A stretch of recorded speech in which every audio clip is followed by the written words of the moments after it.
And we are live once again. Good morning, good afternoon, good evening, and welcome to BWTM Online in association with Round for Round Boxing, the new boxing game coming out on PlayStation, Xbox, and PC.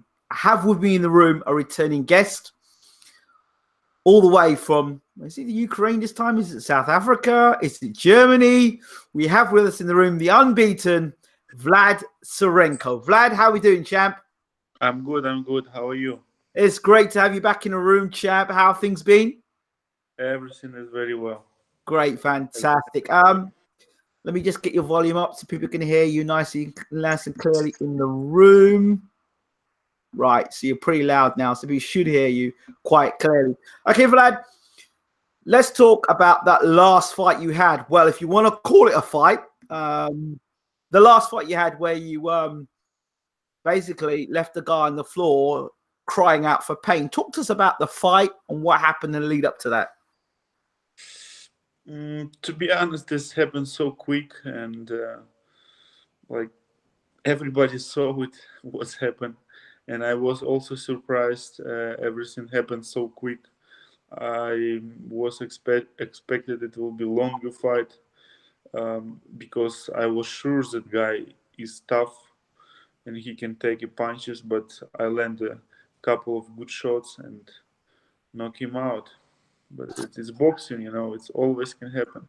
Absolutely, absolutely. I want to thank you and Uncle Bashir for inviting me into your camp and to watch you start your camp or you do your training in Germany.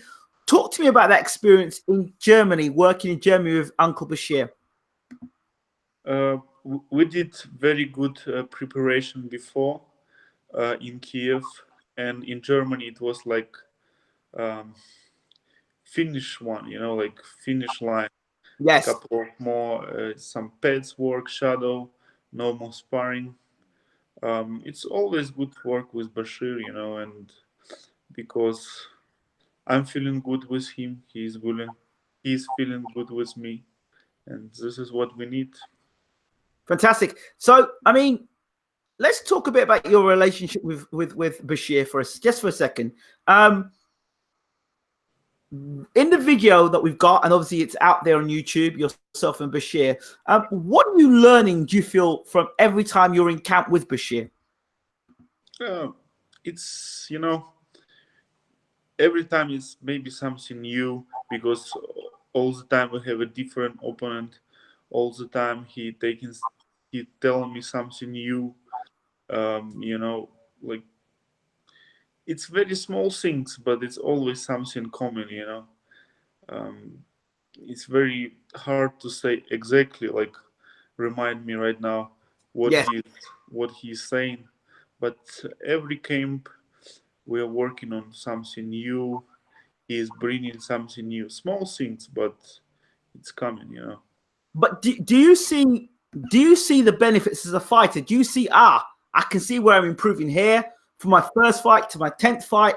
I can see improvements here. I can see where I'm using the jab more. My hook is getting into position better. I'm more fluid with my punches. I'm using my footwork. What is it for you you're seeing improvements in as a fighter? You know, I didn't make a lot of rounds now because usually my fights done in the first round, but like what we have now,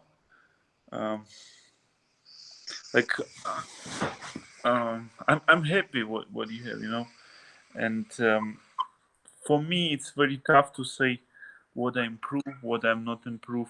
I'm always listening to people who is my corner, you know.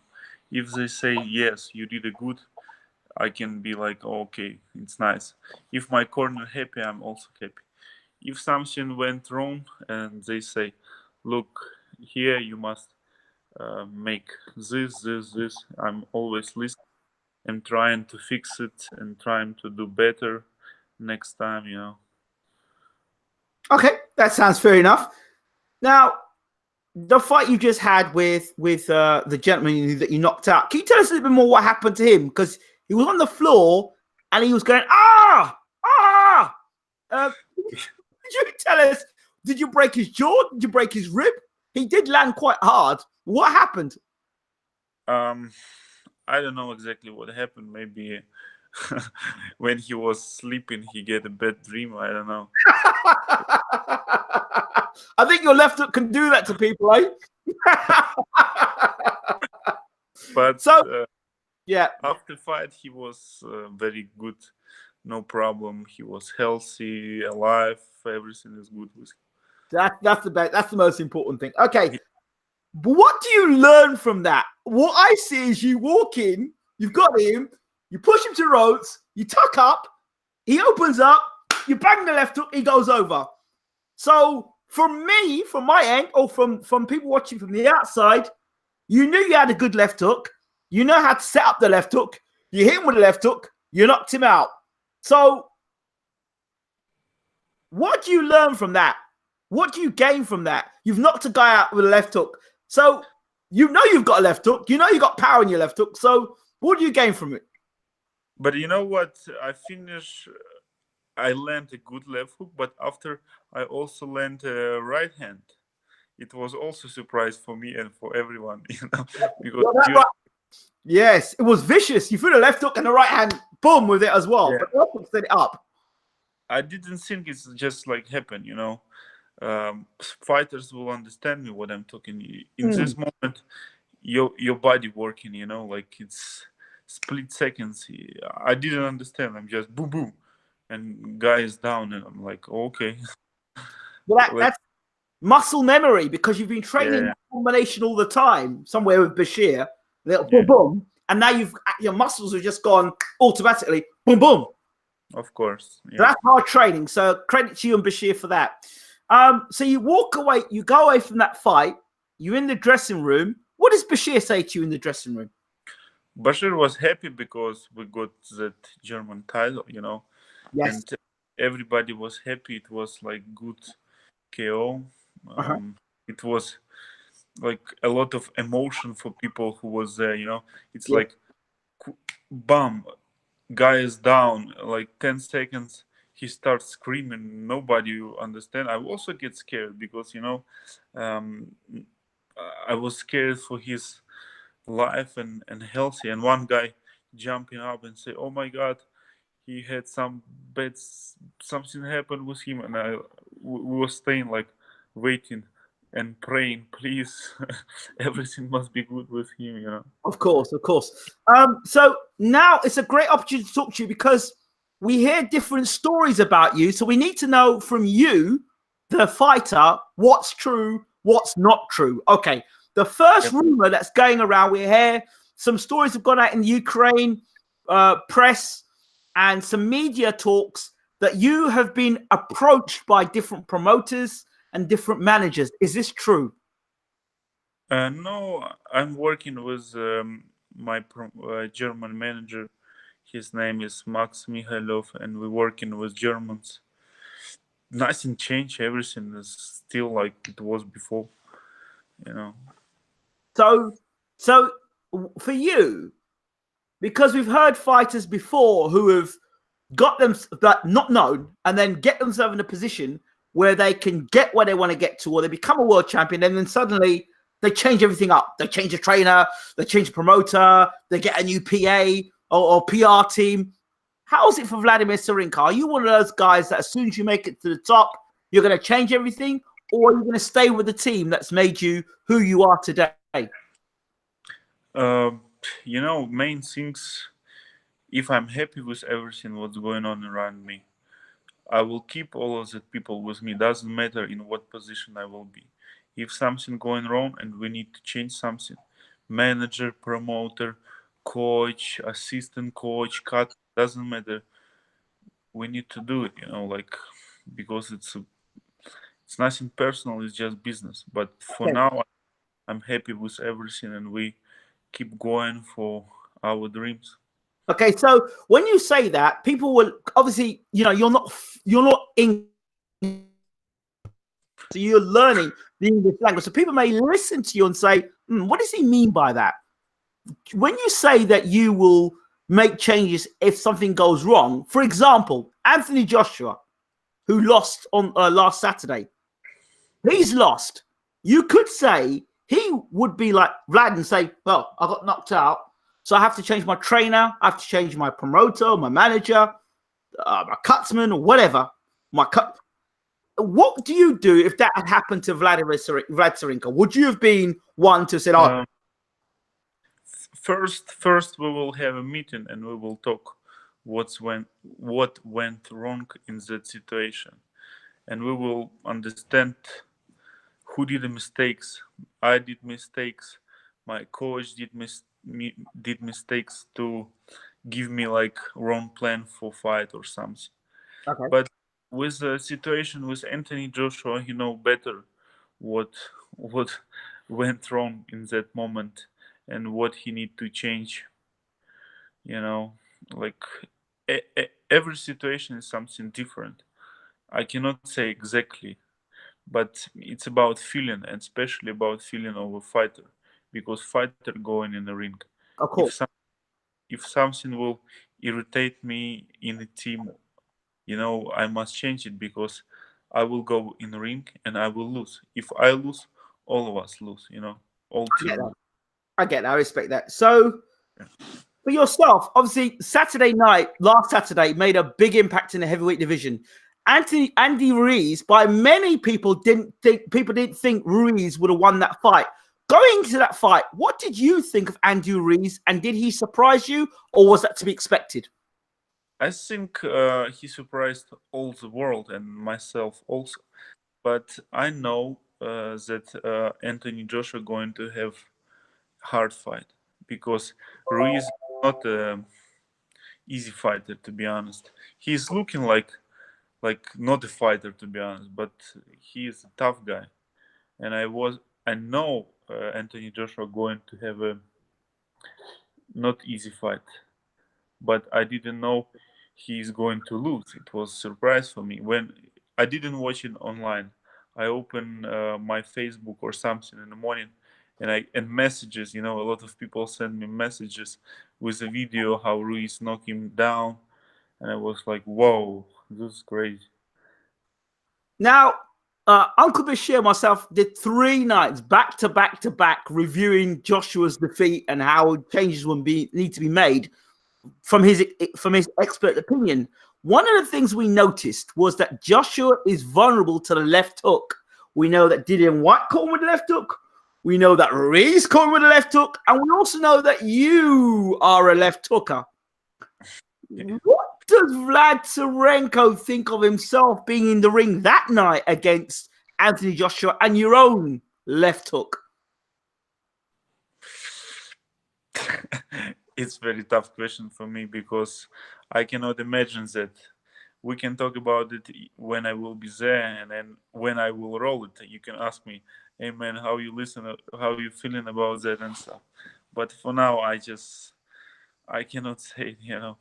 But you're watching. Do you get inspired or encouraged by Ruiz's performance? Because, I mean, you didn't expect Ruiz to win. And then Ruiz doesn't look like a boxer. We all know he's very talented. Fast hands, good punching power, good chin. Does that inspire you and make you feel, hey, you know what? I've got a real chance to become heavyweight champion of the world here, and I could do it real soon. Your thoughts? Yeah, he is a very good fighter. I like him a lot. Of course, he's looking like not in good shape, not very fit guy. But I saw his fight before, and I saw his training before, and I was thinking of myself like, it's not easy guy, and not everyone wanna fight him for real. Okay. Because like you said in the past, he have a very quick hands, and his combination is a lot of punches. It's so hard to defend from the punches. And what we was saw in a fight with Joshua, he was throwing a lot of punches, and a lot of punches was landed. Yeah. Do you think it's because Andy Ruiz is a good fighter and Joshua's not that good a fighter? Or do you think it's because Anthony Joshua is a good fighter, but Andy Ruiz is a better fighter? Where do you think it is for you? I cannot say, but for me maybe Ruiz have more skills, like a boxer. But for sure, Anthony Joshua more tough, more hard punchers than Andy. But you see what can happen. We, I don't know what's happened exactly in that fight. Maybe Joshua was not really ready mentally, or what happened with him. Maybe he was thinking, Andy Ruiz is an easy fight for me, and I will beat him so easy. But you know, every title shot for anyone, it's like big opportunity, and no one will let it go so easy. Yeah. Everyone will fight so hard. What did you make of Joshua giving his belts to Andy Ruiz before the fight at the press conference? He handed his belts over to Andy Ruiz. What did you make of that?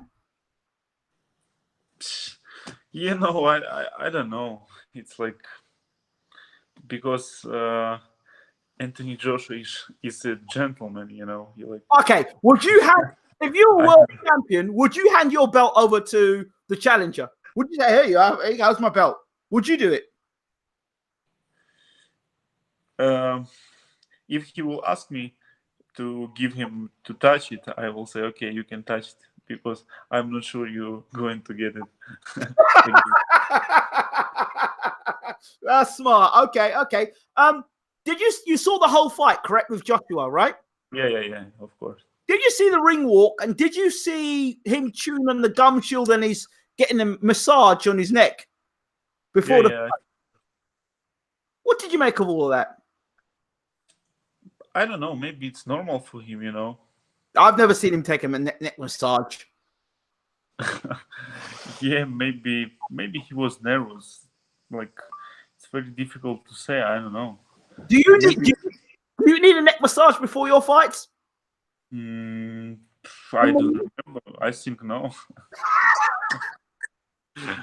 To be honest, when you go into fight, you not really remember, because you really focus exactly in what will happen in the ring. You're not paying attention what's going on around, and maybe somebody can make you massage and you will be like, oh, okay. But next time you're not going to remember. Okay, and the chewing of the gum shield, who's chewing his gum shield before the fight? Does that? I mean, you're a fighter again. Would you be chewing your gum shield like that before a fight? Not really, but maybe he used to do it in a sparring.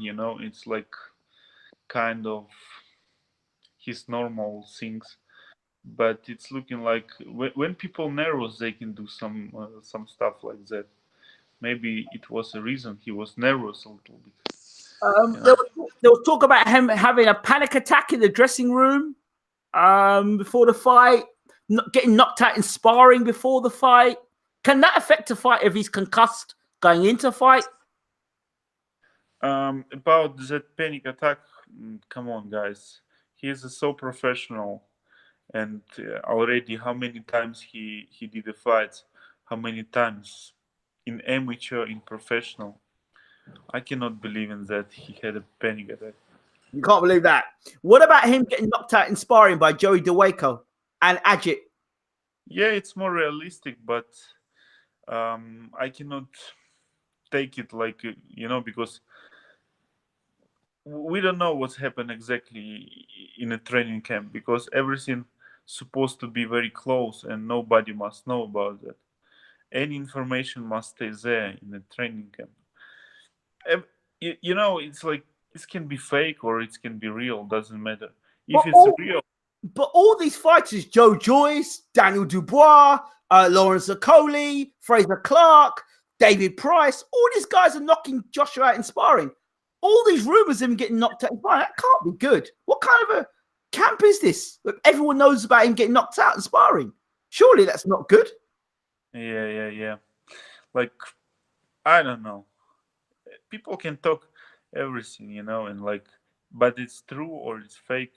I don't know. Maybe if I will ask Joshua and he will tell me, yeah, he will knock me out, and after that I can say yes, it's true. But for now, I think it's more fake, because to make it big, like big explosion. Oh, he was knocked out. before fight and stuff. So you're in your mind, you're thinking that there was nothing wrong with Anthony Joshua and that he just got beat by a better guy in the night. Maybe he was not thinking Andy Ruiz will be such a tough guy. Maybe he was not prepared well because he was thinking, that fat guy, I can beat him easy, and stuff like that. Maybe this is what's happened. What about in the corner? When he was the trainer was in the corner, the trainer was telling him, double up and jab. He was talking about what punch was that and what should I do next? He was asking his trainer what to do next. He didn't know what to do. Yeah, because he was surprised from Andy because that guy is so fast hands, so many combinations, and he not scared. He's coming for him, and he was like real Mexican warrior. He was coming and trying to do all his best, He did. All right. Yeah. Let's switch things a bit. Now, the British heavyweight scene is flying at the moment. Joe Joyce is fighting Bryant Jennings. We know you sparred Joe Joyce before. Tell us about that fight against Bryant Jennings. How do you think that fight goes? I think Joe Joyce will win by KO or TKO because he is really a hard puncher, and it's not easy to go with him distance. You must be ready, very good, very nice for that, to go him in distance. And nobody know how is Joyce ready for distance. Because usually he winning his fights so early, like in the first half. But he's very tough guy. Very tough. Very tough guy. What can we learn? What can we learn about Joe Joyce? Because you've got pretty fast hands and you're pretty quick. Was it easy for you to get to Joe Joyce, or was it difficult in sparring for you? I think it was not so difficult. Very difficult to protect yourself when people punch you so hard. This is different. Yeah. Okay, I get that. So you expect Joe Joyce to win that fight. Daniel Dubois fights Nathan Gorman. Now, the last time we spoke, you told me that Daniel Dubois, you felt he was a big puncher, but he's pretty basic. Do you still believe that? It will be very interesting fight for me. I really don't know who is going to win that one. It's like 50-50, for me. And Gorman is very skillful guy, but Dubois is very powerful guy, and we will see what will happen. Maybe it will be same story like Joshua Ruiz. Maybe it will be something different. I don't know. It's going to be so interesting. I'm waiting for that fight. Fantastic. Let's talk about yourself. Obviously, you're now in South Africa at the moment. Are you? Yes. I'm in South Africa, in Johannesburg. When is your next fight? 23 June. Oh, not too long now. Who are you fighting? 2 weeks. Who are you fighting? A guy from Russia. Ooh. Is it Drago? No. Not Drago. No, his name is Denis Bakhtov. From Russia. Yes. Joshua fought Bakhtov. Yeah. I also will fight him 23 June. Okay. 8 rounds. Any thoughts on Bakhtov? Your thoughts on him? Sorry? What do you think of Denis Bakhtov? Your thoughts on Denis Bakhtov? He's experienced guys, but he's still old. I don't remember how old he is, but he's a very experienced guy. I'm getting ready for that fight. I'm thinking it will be tough, and I'm getting ready like 100%. Okay, and after that, do you have any plans of what's going to happen next? Are you going to be in Germany next? Are you going to be in Ukraine? What's going on with you? I'm going back to Ukraine. I will stay home. I want to take some small break, sort out my things at home. And my fight going to be in October in Germany. Back in Germany. So we'll have to come out and see you again then. Yeah.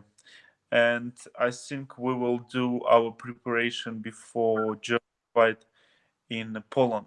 Okay. Because Bashir working with one more Ukrainian, but they based in Poland. Okay. And I will go there to spar and work together. Have you heard any news about Usyk's heavyweight fight? Have you heard anything? I heard he's coming back in September. Yeah, I know what you know. Nothing special. You don't nothing Yeah. more. Nothing more. I was surprised he got injured, but it can happen always. Okay. All right. We won't keep you any longer, Vlad, because I know you need to go and get some sleep. But Vlad Sirenko, thank you so much for talking to BWTMONLINE. We appreciate you, and we look forward to your next fight against Baktov. Yes, thanks so much. Keep well. All of the best. See you soon. Take care, champ. Bye-bye.